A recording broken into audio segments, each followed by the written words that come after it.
Taterskin and the Eco Defenders, Chapter 22. All of the old hands and old paws were glad to see Yuki again, and he them.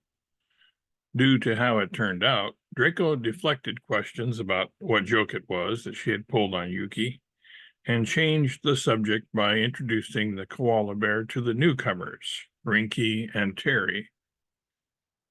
I grew up with duck-billed platypi, Yuki said, but I've never seen anything like this big red bird before. What are you exactly?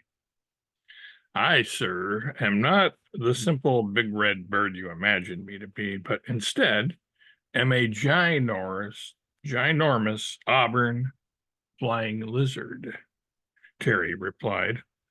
On disembarking from the Zephyr, Terry had insisted on being immediately decompressed back to her normal size. She hated to be viewed as a shrimp. I'm a pterodactyl, the queen of the skies, she added, clicking her feet together and giving her pinions a shake. A flying lizard? Well, wonders never cease. You may be interested to know that I have it on good authority that they won't, said Stripes. I mean, continued Yuki. Say, Draco, old buddy, old pal, why can't you fly? You're a lizard. You're a bit limited being flightless, aren't you? The tables had turned, as they say, and it was now Yuki's turn to tease his friend a little. I could if I wanted to, Draco replied huffily. I just don't want to right now. Flying is overrated anyway.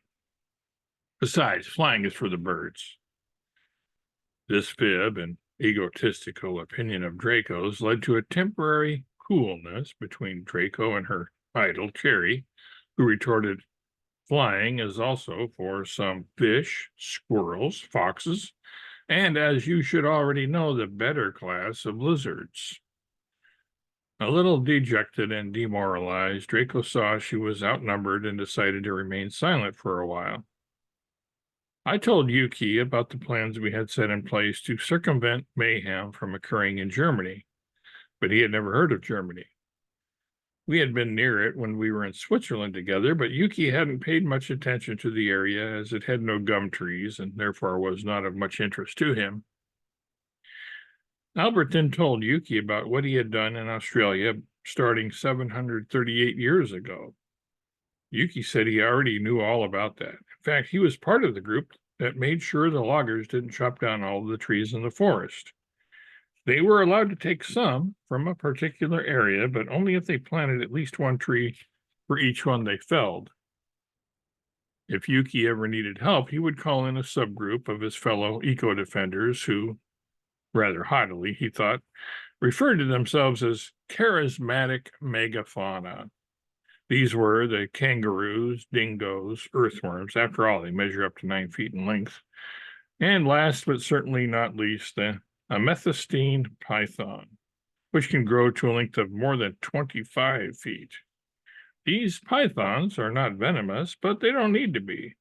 The sight of them alone causes most loggers to remember that they have a previous engagement elsewhere, especially when they come face to face with one while strapping in at the top of a tree.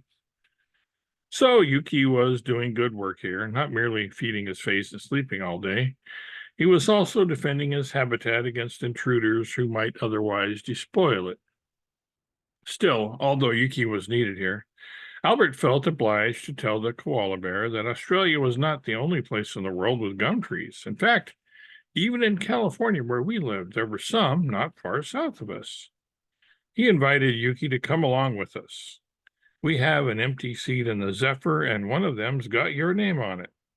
But Yuki declined, saying he was attached to Stringy Bark Manor, the name he had given his favorite gum tree.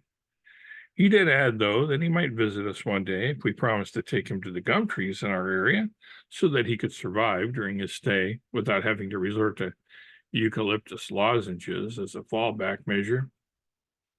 We assured Yuki that if he came to visit us, we would do whatever was necessary to make his stay with us a pleasant one, and that he could come anytime he wanted and stay as long as he wanted to.